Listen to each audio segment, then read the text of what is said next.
trying to track him down. The 17 pulling away, trying to win this race. Jeff Gordon now just a little over a half second behind Kenseth with 5.5 laps to go. Take a look at the speeds at the line when they come by this time. But Gordon clearly closing the gap on Kenseth. Yeah, Gordon moved up to the high line that time and gained a lot in 3 and 4. And he is right there now. He is there, right there. You're right, Bill. Look at the difference in speed there. He was a third of a second faster than Matt Kenseth. Marty? Earlier on the radio, they told Matt Kenseth that the 24 has moved up in turns 3 and 4, and it seems to have helped him. But Matt said, you know what, the bottom works best for me. He's committed to the bottom. Look at that 24. He's up half a lane, and it seems to be working. Gordon won at Sonoma 2 weeks ago. Then was caught up in a late race crash at Daytona last week. That crash cost him critical points, knocked him out of the top 10, but right now he's on the bumper of the leader. Oh! Kenseth goes around off the front of the Gordon. And automatically you think of what happened at Bristol between the 17 and the 24 that resulted in that shoving incident on pit road after the race. I'd take a look at that again. I think that Kenseth probably got a little bit loose going in there because Gordon was so close. Hey, penalty if NASCAR's all consistent. I mean, I don't complain on Segway. Take a look at it. Kenseth saying, Yeah. Matt Kenseth said, only 2 people really know. Matt Kenseth and Jeff Gordon. This is Bristol earlier this year.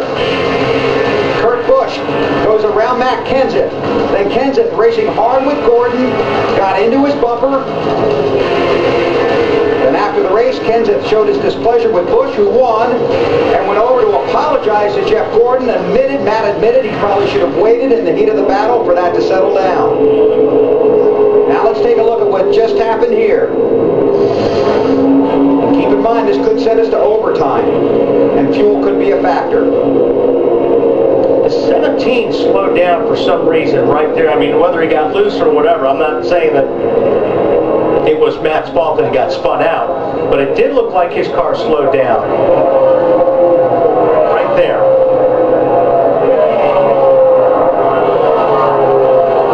we heard Kenseth tell his crew on the radio that, what did he say, if NASCAR is consistent, they will black flag the 24. Is that not what he said? Yes, and remember that Jeff Gordon is on.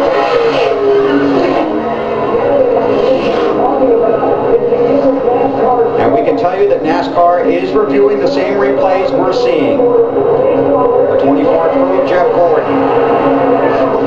Marty? Well, Bill, what Matt Kenseth is arguing, he thinks he should be in front of the 29 car. There was obviously a moment where the team was extremely angry, but actually they're fairly calm. I give a lot of credit to Robbie Reiser and his guys. He's telling Matt right now where his position should be on the racetrack. Matt is saying he should be in front of the 29 car. They are concerned. He flat spotted the tires, but Matt said he's confident enough in them that he's not going to pit. They will not take on fresh tires. They're trying to position him. Hopefully we can get a word with Robbie Reiser here in a second as he continues to talk to Matt.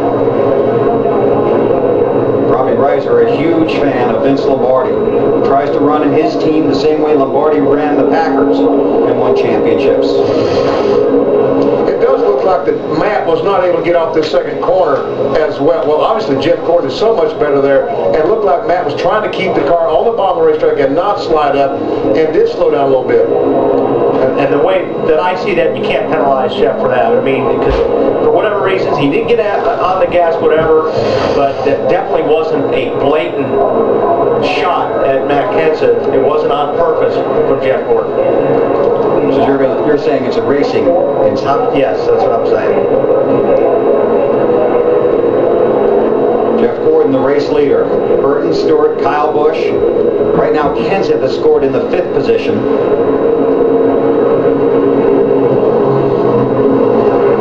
Behind the 8 car.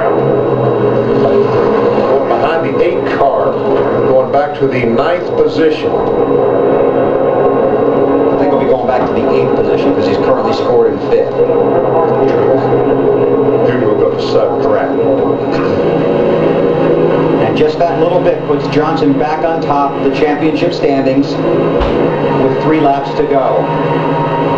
Allen is in the 24 pit. Third to last. 2 laps to go. Harvick down on the bottom takes a spot, or trying to take the spot back away from Kyle Busch, but Kyle has none of it. Just a great run. There's Junior back on that high side, trying to work his way by Johnson for the pit position. Tony Stewart had just gotten to his pit stall on pit road, fueling the car and trying to get it refired. The field coming around to get the white flag this time. Leader has the white flag, final lap of the race. Caution comes out from here on in, the race is over.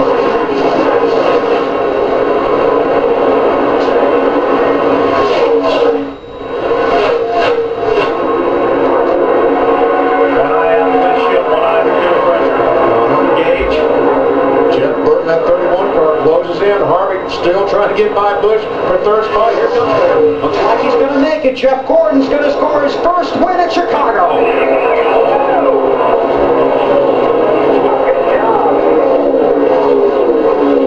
Lost trouble. Car spinning up. Matt Kenseth.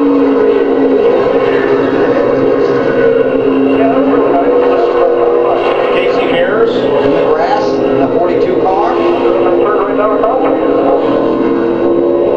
Kevin Harvick. Oh, man. Comes home 4th. Earnhardt Jr. 5th. down the outside of the 40, goes underneath them.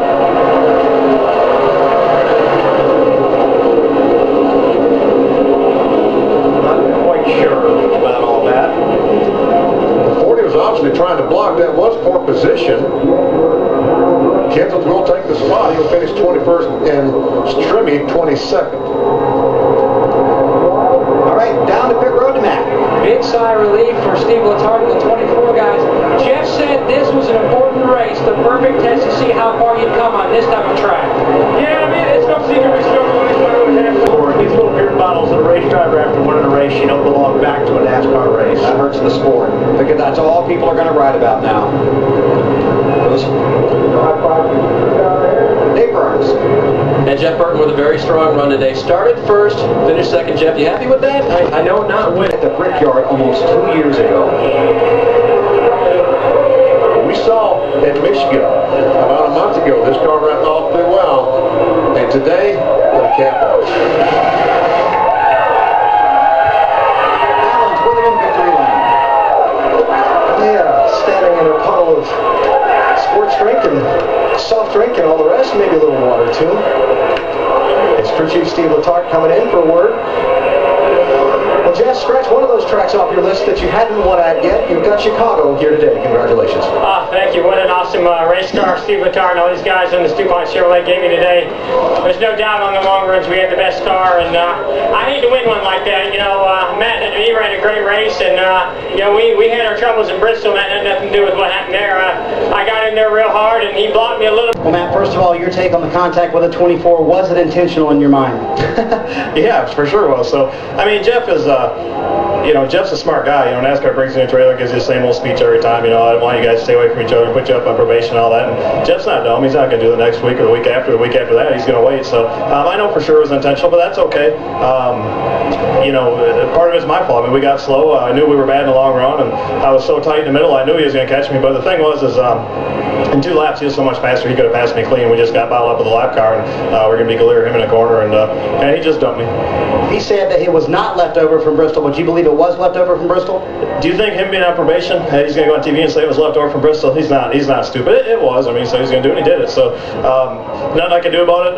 You know, I did the best job I could do today. You know, we didn't have the car to win, and Rob, you know, like you guys did a great job. I got our USG sheetrock fusion in a position to win. I just couldn't get it pulled off. You know, we weren't fast enough. So it all comes down to, you know, a couple things. If we would have been fast enough, he would have never caught me, and I don't think it would have mattered because we ran out of fuel anyway. I don't know what we did on our fuel, but we ran out at the end. So that's just the way the day goes. And on top of it, we got a tore up car because for 20th, you know, I didn't get left much room. So it's kind of a rough ending. Unfortunately, for the second year in a row, Matt Kenseth leads the most laps at Chicago, but does not win. Not officially in the 22nd finishing position, while Jeff Gordon